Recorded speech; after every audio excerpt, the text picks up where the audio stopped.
Sam, and I'm an interpreter at the Saint-Boniface Museum. I'm currently standing in the oldest cemetery in Western Canada, the cemetery of the Saint-Boniface Cathedral, where about 6,000 people have been buried throughout the years. The purpose of today's visit will be to learn the story of two tombstones belonging to one man, Riel's right-hand man during the Red River Resistance, Ambroise Lépine.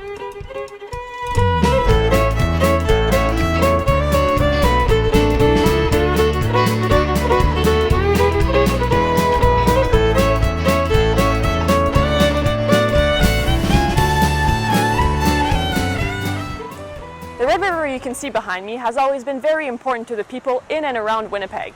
But every year, as the snow melts and the river rises, the people of Winnipeg need to get ready for the possibility of flooding. Many floods have been recorded in the history of the land we now call Winnipeg, especially in Saint-Boniface, where we are in this moment. Right now, I'm on the east coast of the river, which is where central Saint-Boniface is.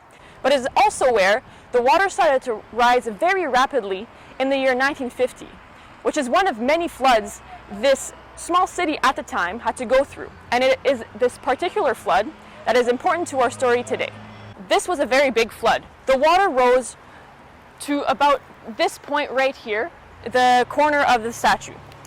The statue was actually erected right after the flood because the community was actually praying to the Virgin Mary for her to protect the community. When the river first started to rise, efforts were made in order to prevent the water from coming into Saint-Boniface. A first dike was built where Avenue Taché is today, but this dike quickly became inadequate because of the speed at which the water was rising, which was a little too fast. This dike then had to be reinforced, and according to the workers who were working on the first dike, the only way to do this was to take the soil directly from the Saint-Boniface Cathedral Cemetery and add it to the dike. The water was rising so fast that this was the only soil attainable, and it was the closest at the time. As the cemetery is a sacred ground, permission had to be granted by the bishop at the time, who was Bishop Cabana, and he lived on the street adjacent to the cemetery.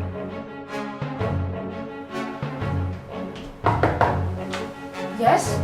Bishop Cabana, the river is rising at an alarming rate, and we absolutely need to fix the dike. We need to use the soil from the cemetery. That's out of the question. The soil is sacred. But if we don't do it, St. Boniface will be flooded. Alright, we must protect our people in our cathedral.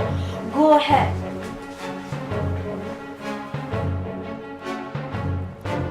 Right away, the construction team in charge of the dike decided to move all the tombstones necessary and to move the soil towards the dike. Fortunately, their efforts saved St. Boniface and the cathedral.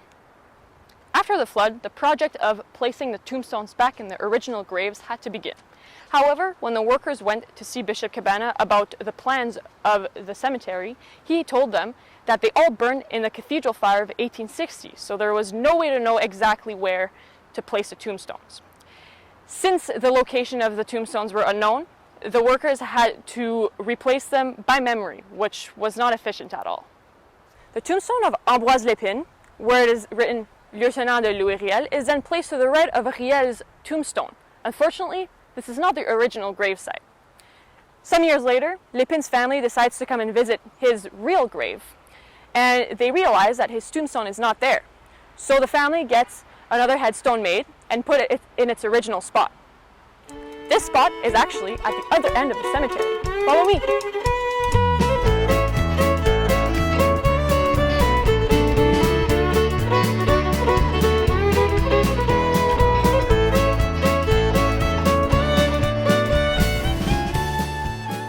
Here is the original gravesite of Ambroise Lépine.